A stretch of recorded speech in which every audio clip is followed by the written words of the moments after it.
Today's video is all going to be about bunker play. I'm going to share with you a real simple way to make sure you're using the bounce of your sand wedge or your lob wedge to really guarantee the strike, to get that ball out every time, make it as simple as possible. Make sure you check out this video.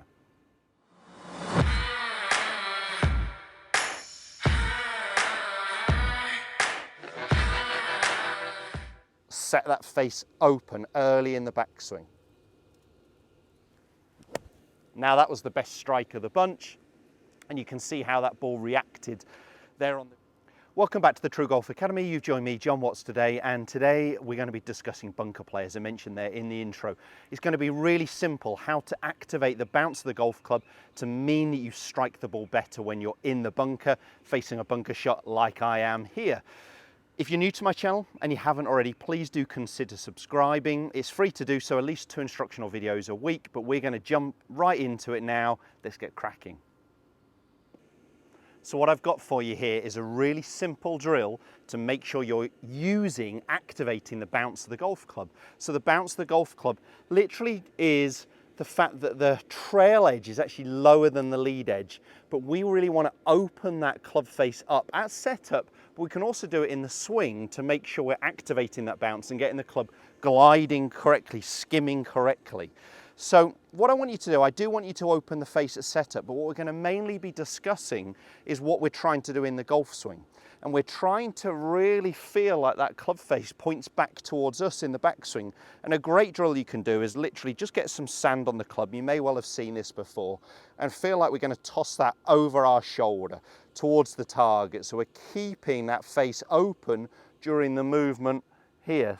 So I've really got that club face pointing back at me, pointing back at me, and pointing back at me. So I want to feel like the wrists allow that club face to open, okay? So we're cocking our wrists up, but they're also starting to hinge here and allowing that club face to point at us. So I just want you to feel like the first thing that's almost happening in the backswing is that club face is staying or remaining open. So it's throw that sand over your shoulder. I've got that club face wide open. That means I get away with the strike point a little bit more. So let's go ahead and hit one. I'm aiming for about 2 inches always behind the golf ball, but the reality is I'll get away with anywhere between about 1 and 5 if we use the club correctly. We'll go on to the rest of the setup in a second. So face is open, gonna feel like I allow that face to stay open or even move more open in the backswing.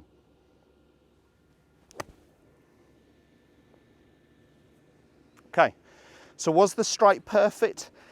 It felt a little early, if anything. It was a nice shallow divot. Felt like I probably hit a little bit closer to 3 or 4 inches rather than 2. Would you know about it? Well, it's gone about 4 foot long of where I was aiming, this small middle pin, so pretty happy with it. You know, felt very simple, felt very easy, didn't have to work particularly hard at the strike point. You could just draw some lines in there, draw where the ball is to get an indication in your practice where that strike point is. I see too many golfers way back. What would I do if you're striking too far back in the sand? I'd get more pressure onto that lead foot as setup and during the swing. But what we're discussing mainly today here is starting the face open and really feeling like it maintains open or actually increases. So increasing loft and increasing the bounce with the movement of what my wrists are doing, or allowing that wrist to set in a way that club face points back towards me. So pressure left for me as a right-handed golfer on that lead foot. Set that face open early in the backswing. Now that was the best strike of the bunch, and you can see how that ball reacted there on the green. So I was aiming for 2 inches. I probably still hit 2.5 to 3. Absolutely, I'd take that. The low point was occurring sort of through underneath the golf ball there. The only thing I did different was set a little bit more pressure onto my lead foot.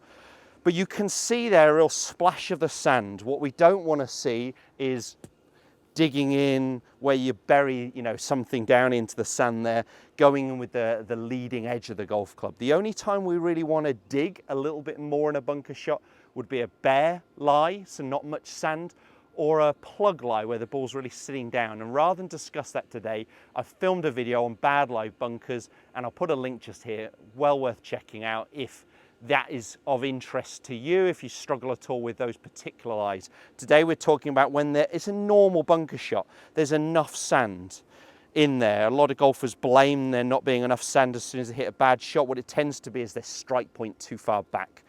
So other setup points, I'm not going to dwell on it too much. I have done videos on this before that, again, well worth checking out. But I've got the ball forwards in my stance towards my lead heel. I'm trying to get my sternum more in line with the golf ball to feel like my pressure's onto my lead foot. And a great little hack to do is to flare that lead foot out at setup. That helps me set my pressure more onto my lead side. But when we open the face, we're going to open it almost before we grip it, and we're not going to push our handle forwards because that's going to take loft off, that's going to take the bounce off. So I've opened the face and you can see the handle, if anything, is pointing belly button or back. I don't want it to be pointing forward. So I've opened the face, of my handle's a little bit back, but the important thing I'm doing here, and the great drill for you, is get some sand on the face, throw it over your shoulder. Just get the feeling that club face is pointing back to you. Let me hit one more. Pressure left for me on that lead side. Get that face open early.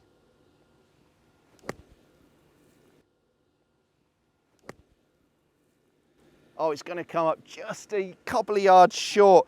It felt pretty good again. I'm not going to finish on that one. I've got to finish on a better one. Left it just short. Wasn't bad. Wasn't bad. Strike was okay. Right, pressure onto my lead side.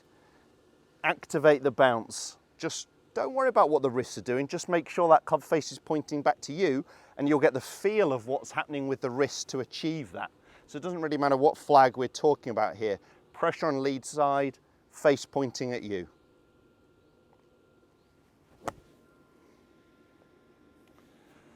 And again, you know, shallow divot on my target line, within 4 or 5 feet of the flag, absolutely what I'm looking for. Not hard to do once you start to understand how to use the bounce of the golf club correctly. And what I see too many golfers doing is they open the face, but they open it by 5 degrees. I had that club face open by more like 20 to 30. And then they shut it down in the backswing. They tend to go back with that club face more closed. So really allow that club face to be pointing back at you. I like the image of face pointing at you, face pointing at you, face pointing at you. Great drill there is just grab the sand on the face, toss it over your shoulder. It works wonders. It's why you've seen people and golfers do that for a long, long time. It's not a new thing. It's not something I came up with, but it really works to help you feel like that club face is remaining open while you hit your bunker shots. As I said at the start, if the video has been of help, hit the thumbs up, share it with as many golfers as you can, and don't forget to subscribe. Cheers guys, we'll see you soon.